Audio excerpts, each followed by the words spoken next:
जन्म नाही पुन्हा।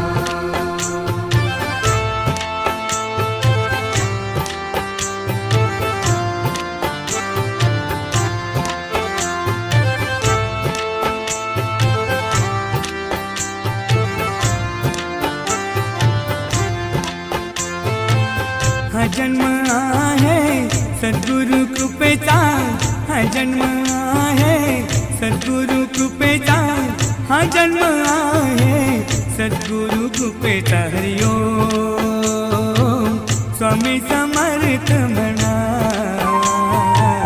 हा जन्म